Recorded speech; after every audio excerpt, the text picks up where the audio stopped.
Hello बच्चों, कैसे हो आप लोग। उम्मीद करती हूँ कि आप सभी बहुत अच्छे होंगे। आप लोगों की डिमांड पर मैं एक नया सेगमेंट आज से शुरू करने जा रही हूँ। सबसे पहले तो आप सभी लोगों को दशहरे की बहुत बहुत शुभकामनाएं।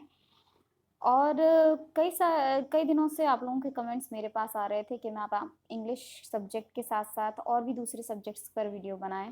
तो आज मैं क्लास 2 की हिंदी को शुरू करने जा रही हूँ। और हिंदी की एनसीईआरटी में जो फर्स्ट चैप्टर है वो एक पोयम है और उसका नाम है ऊंट चला।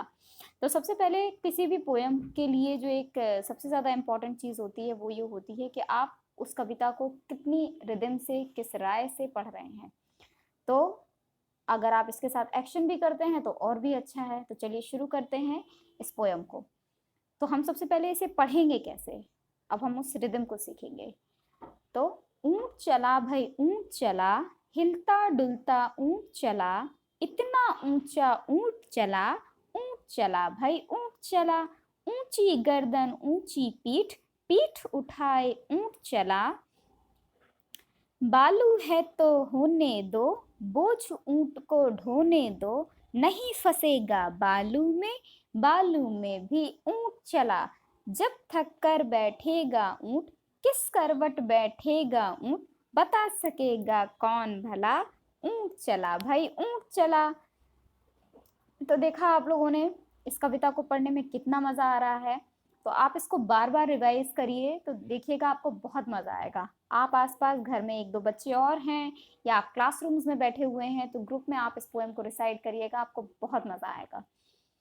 अब सबसे पहले जो कविता की खासियत होती है वो होती है कि लास्ट के वर्ड्स को मिलते जुलते, जो शब्द होते हैं वो मिलते जुलते होते हैं, जिनको तुकांत शब्द बोलते हैं। जैसे चला, ठीक है,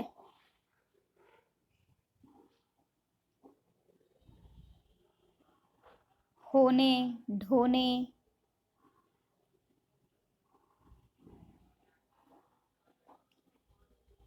भला, चला।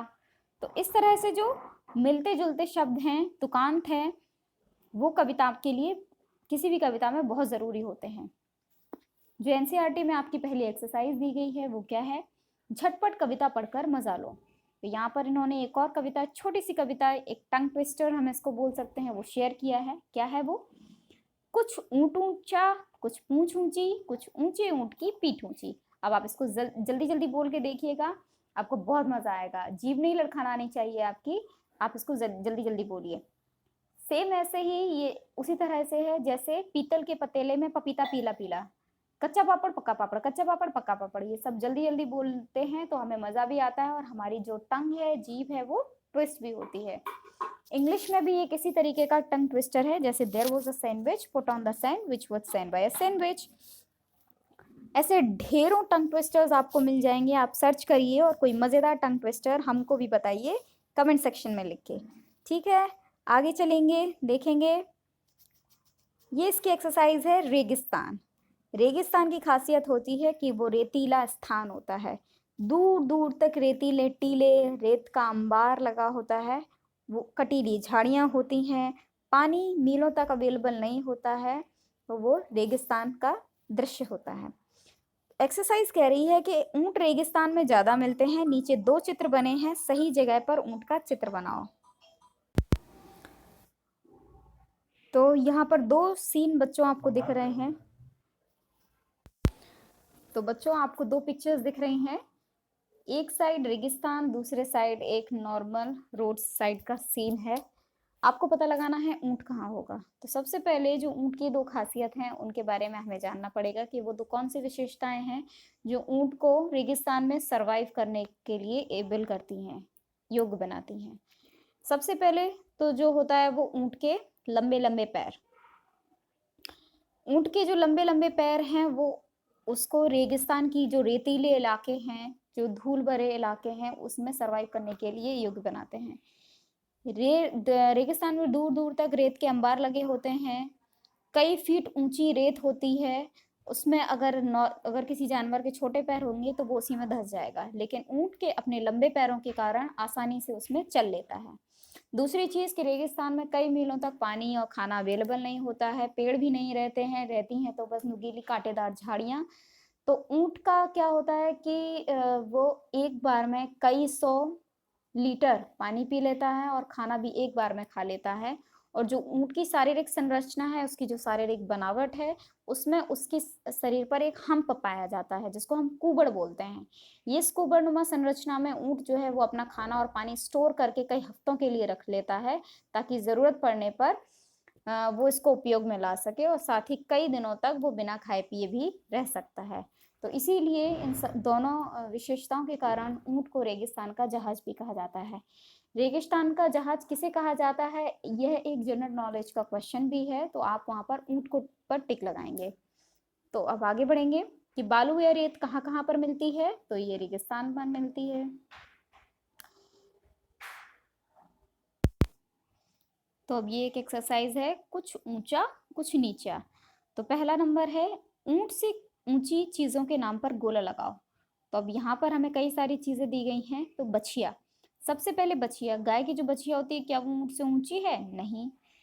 तो इस पे हम गोला नहीं लगाएंगे, क्योंकि हमें ऊंट से ऊंची चीजों पर गोला लगाना है। तुम्हारी कक्षा की छत, तो बिल्कुल ये हो सकता है हमारा आंसर, क्योंकि ऊंट लंबा होता है, ऊंचा होता है, लेकिन इतना भी ऊंचा नहीं होता कि वो हमारी छत तक पहुंच जाए। ठीक है, तो ये जो छत है वो ऊंट से ऊंची हो सकती है।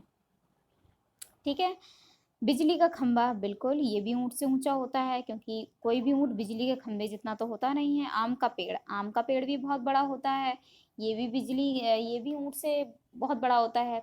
और साथ ही हाथी, हाथी और ऊंट में हम ये कह सकते हैं कि जो ऊंट है उसकी लंबाई ज़्यादा होती है, क्योंकि हाथी जो है वो मोटा हो सकता है, चौड़ा हो सकता है, उसकी चौड़ाई ज़्यादा होती है, लेकिन ओवरऑल अगर हम लंबाई की बात करें, ऊंचाई की बात करें, तो ऊंट ज़्यादा बड़ा होगा।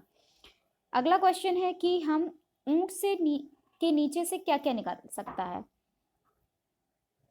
तो ऊंट के नीचे से इंसान निकल सकते हैं, और किसी भी कोई भी गाड़ी निकल सकती है, और बाइसिकल, साइकिल, ये सारी चीज़ें निकल सकती हैं। किन किन चीज़ों की मदद से ऊंट पर चढ़ेंगे? तो ऊंट पर चढ़ने के लिए हम नसैनी का यूज़ कर सकते हैं, जो सीढ़ियाँ होती हैं, और रस्सी पर कोई हमें अगर ऊपर से खींच ले तो उसकी सहायता से ऊंट पर चढ़ा जा सकता है। आगे बढ़ेंगे, सफर का सामान, ऊंची गर्दन ऊंची पीठ, पीठ उठाए ऊंट चला। बताओ ये सब क्या क्या उठाकर चलेंगे? हाथी, हाथी भी कई सारा सामान लेके चल सकता है, लेकिन बहुत ज़्यादा वजनी जो सामान है वो हम हाथी पर लाद कर नहीं चल सकते। तो अब आप सोच सोच कर लिखिए कि ये कौन कौन सी चीज़ें हैं जो ये लोग उठाकर चलेंगे। हाथी, टीचर जी, पिताजी, शेर और दादाजी। अलग अलग घर, नीचे कुछ शब्द लिखे हैं, इन्हें बोलकर देखो और अब मिलते जुलते शब्दों को सही खानों में लिखो। जैसे ऊंट का जो मिलता जुलता शब्द है वो है जूट, एक हो जाएगा सूट। ठीक है, बालू, तो यहाँ पे आलू, चालू, फंस तो हंस और धंस, यहाँ पे चला तो गला, भला, जब का कब, तब। इस तरह से आप इनको कर सकते हैं। ये इनको राइमिंग वर्ड्स भी बोलते हैं, तुकांश शब्द, मिलते जुलते शब्द। ऐसे ही और शब्द सोच कर लिखो।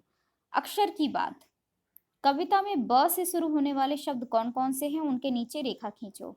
तो चलिए हम फिर से कविता पर चलेंगे और ब से शुरू होने वाले शब्दों पर जो है हम एक नीचे रेखा खींचेंगे।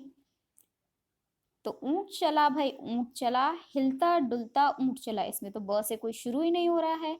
अगली लाइन है, इतना ऊंचा ऊंट चला भाई, ऊंट चला, इसमें भी नहीं है। ऊंची गर्दन ऊंची पीठ, पीठ उठाए ऊंट चला, इसमें भी नहीं है। बालू है तो होने दो, यहाँ देखिए ब से शुरू होने वाला शब्द एक ये हो गया। बोझ ऊंट को ढोने दो, तो ब से शुरू होने वाला शब्द ये हो गया, ये ब है। ठीक है, दो हो गए। नहीं फंसेगा बालू में भी ऊंट चले, ये देखिए बालू, बालू दो बार आ गया। जब थक कर बैठेगा ऊंट, अब ये देखिए ब से शुरू होने वाला ये भी हो गया, बैठेगा। बता सकेगा कौन वाला, ये भी ब से शुरू हो रहा है, तो ब यहाँ पे भी आ गया। इस तरह से आपने जितने भी ब से शुरू होने वाले शब्द थे उन सब पर आपने रेखा खींच दी। तुम्हारा नाम किस अक्षर से शुरू होता है और उस अक्षर से 4 शब्द और लिखो। जैसे अगर आपका नाम किसी भी लेटर से शुरू हो रहा है तो और उसी लेटर से शुरू होने वाले 4 और शब्द आपको लिखने हैं। तो ये बहुत मजा आएगा, आप इस एक्सरसाइज को करके देखिए। बोझा, बालू है तो होने दो, बोझ ऊंट को ढोने दो। अब आपने बहुत सारे जानवरों को बोझा ढोने के लिए इस्तेमाल करते हुए देखा होगा। क्या तुम्हें ठीक लगता है? अगर लगता है तो वो क्यों? जैसे खच्चर हुए, गधे हुए, घोड़े हुए, और भी कुछ जानवर हैं जो बोझ ढोने के काम में आते हैं, ठीक है। और क्या आपको लगता है कि इनको बोझा ढोने के लिए इस्तेमाल किया जाना चाहिए? तो कभी कभी किया जाना चाहिए, लेकिन अति नहीं करनी चाहिए। कभी कभी क्या होता है कि आपने जो भैंसा गाड़ी भी आपने देखी होगी, बुलक कार्ट जिसको बोलते हैं, बैलगाड़ी भी आपने देखी होगी, कि ये इन सब जानवरों का प्रयोग भी बोझा ढोने में किया जाता है। तो इसमें कभी कभी क्या होता है कि जो मालिक होते हैं उस गाड़ी के, वो ज़रूरत से ज़्यादा सामान भर देते हैं, जिससे जानवरों को बहुत ज़्यादा तकलीफ होती है चलने में, इसीलिए उसको नहीं डालना चाहिए। तुम्हारे आसपास कौन कौन बोझ उठाते हैं, तो इन सारी चीज़ों को आप लिखिएगा। कविता बढ़ाओ, अक्की बक्की करे तरक्की। अब आपका ये क्रिएटिव राइटिंग है, अब आपको इसी में कविता बढ़ानी है। अक्की बक्की करे तरक्की। कविता बनाने में सबसे ज़्यादा इम्पोर्टेंट जो ध्यान रखने वाली बात है वो ये है कि आपकी लास्ट के वर्ड्स में राइमिंग मिलनी चाहिए। तरक्की, पक्की, चक्की, इस तरह के वर्ड्स आप यूज़ करके कविता को बना सकते हैं। जैसे अक्की बक्की करें तरक्की, खूब मजे से चलाएं चक्की, दोस्ती है उनकी पक्की, अक्की बक्की करें तरक्की। तो इस तरह से एक पूरी कविता आप कर सकते हैं। ये क्रिएटिव राइटिंग है, आपका जो पेपर में सेक्शन आता है क्रिएटिव राइटिंग का, ये वही है। कितने ऊंट, इस कविता में कुल कितनी बार ऊंट शब्द आया है बिना देखे बताओ। अब आप इस कविता में कितनी बार ऊंट शब्द आया है वो तभी बता सकते हैं जब आपको ये पोयम बाय हार्ट हो, यानी लर्न हो जाए। ये आपका है आइडेंटिफिकेशन का पोर्शन, जिसमें इस पूरे चित्र में कितने ऊंट छिपे हैं इसे ध्यान से देखना है और बताना है। तो अब आप इसको काउंट करिए। आई होप आपको करने में बहुत मजा आएगा। तो इस तरह से हमने देखा कि हमने एक पूरी जो पोयम का सेक्शन है वो कंप्लीट कर लिया, एक चैप्टर कंप्लीट कर लिया। अगली वीडियो में मिलते हैं एक नए चैप्टर के साथ। तब तक आप लोग बताइएगा कि ये मेरी शुरुआत कैसी है और आपको कैसे मज़ा आया। साथ ही इसके साथ ही मैं आपके लिए लेकर आऊँगी हिंदी के कुछ मज़ेदार वर्कशीट्स, जिनको करने में आपका रिवीजन हो जाएगा और आपका जो है वो नॉलेज भी एनहांस होगा। तब तक के लिए इजाज़त दीजिए बच्चों, बाय बाय।